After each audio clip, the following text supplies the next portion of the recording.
Dune Part 2 has dropped in theaters, so it's time for me to rank all three Dune films from the worst to the best in my opinion.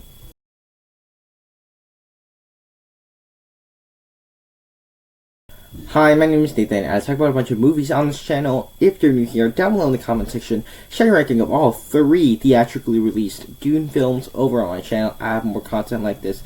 Check those out when this video is over, and if you enjoy this video, click that like button and be sure to subscribe. It really does help a lot. And over on my channel, I do have a lot more rankings like this. You can check those out once this video is over. With all that said, let's just get into this. Coming in last place for me easily is Dune 1984 from David Lynch, and I can totally understand that this movie has had a cult following for the past years since it came out. And so I can kind of get that people have nostalgia of watching this film. In fact, my dad, he has said to me that he loves this film. As for me, I watched it for the first time about last week, or no, the week before I watched Dune Part 2, so a couple weeks ago, and I just didn't really enjoy this movie at all. I think the fundamental problem that comes with this one is that it's trying to take this big, epic Frank Herbert novel, very long. It's trying to take this big, epic story and stretch it into like 2 hours and 15 minutes. And to me, that's kind of the fundamental problem, is that's because everything feels rushed, and so nothing really feels fully satisfying by the end of it, in which case you get to the final showdown, it doesn't feel epic at all. Like, the visual effects all throughout it just look very weird. There are a bunch of technological advancements have been made into the 2021 and Dune Part 2 versions, very obviously, but it's just some of them here just look like Roblox characters fighting or something like that. And even for the 1980s, I understand it came out a while ago, but even movies that came out in 1984 or movies that came out before that, like Star Wars, I think has better visual effects than this movie, and it just is very cheesy. There are also just some very weird parts where they'll have characters talking in a room, and it'll just have the character's thoughts. And not like actual thoughts on the screen, it'll actually say what the character's thinking, like, hey, I think I know what he's trying to do here. It'll literally like say that as like a little side thought in the film. And so that's just very, like, movies today would never be made like that, but even back then that seems a little bit weird to do that. And this movie, I guess it does have a talented cast. You get Patrick Stewart that showed up in there. I didn't even know he was in this movie.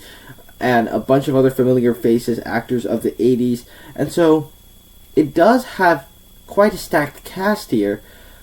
But for me, this is a movie by the end of it, I didn't get any emotion or anything out of watching this film. And it just made me think, maybe Dune is better being split into two parts. Huge gap here. Our runner-up is Dune 2021, the first one from Denis Villeneuve.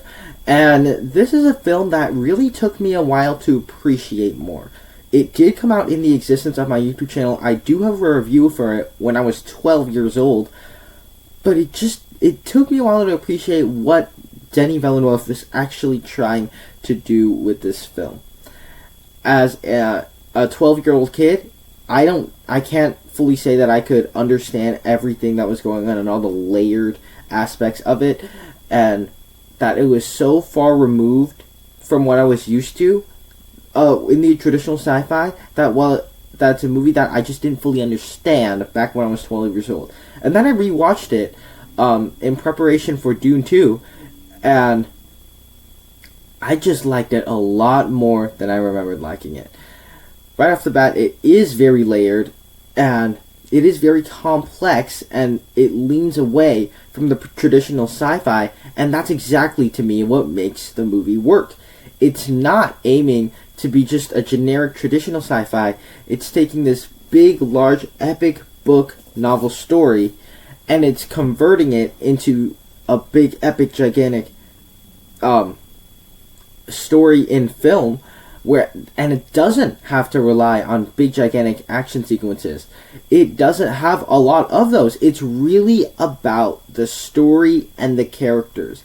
As somebody that's pretty brand new to the world of Dune, I thoroughly enjoyed the world building. It really does feel like a lived-in world where these houses have histories with each other. You understand why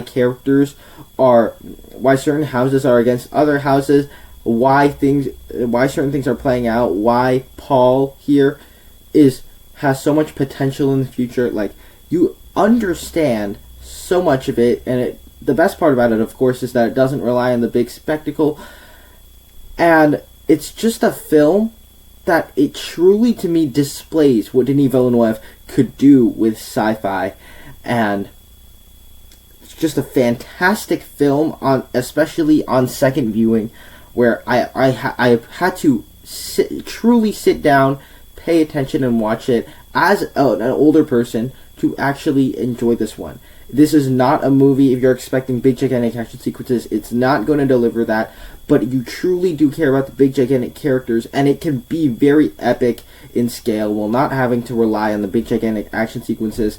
And it also just has great visuals, and we'll get into more of that when I get to my number one pick, but to me, this is just a very good movie that I'm glad I rewatched, because I appreciate it so much more now.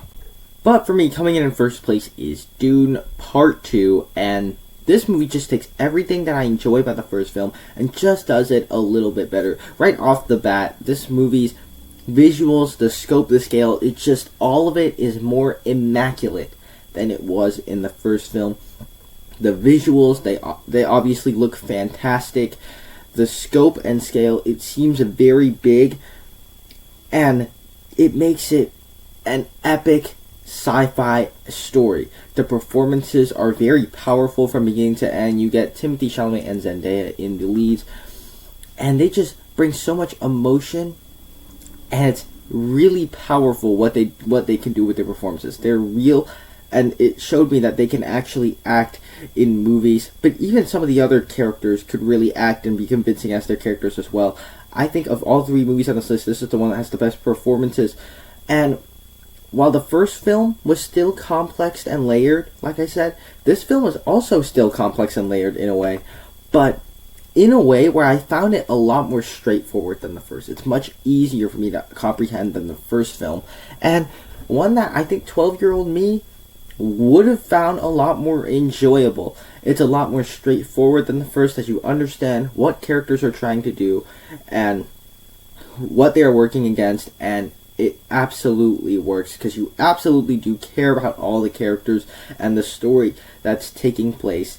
And I think what just makes this one better than the first film ultimately is that it comes to a more satisfying conclusion.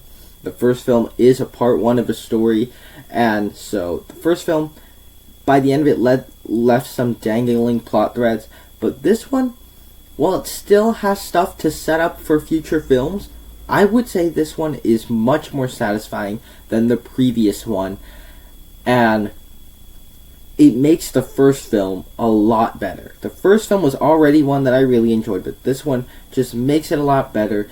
Everything is told on an epic, gigantic scale.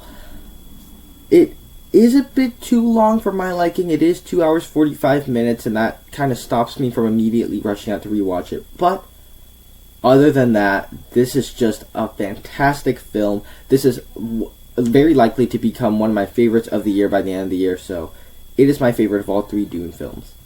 There you have it. That's my ranking of all three Dune films. Down below in the comment section, share your ranking of the three Dune films. Click the like button and be sure to subscribe, and check out the other rankings I have over on my channel. Thank you guys so much for sticking around to the end. I will see you in the next one.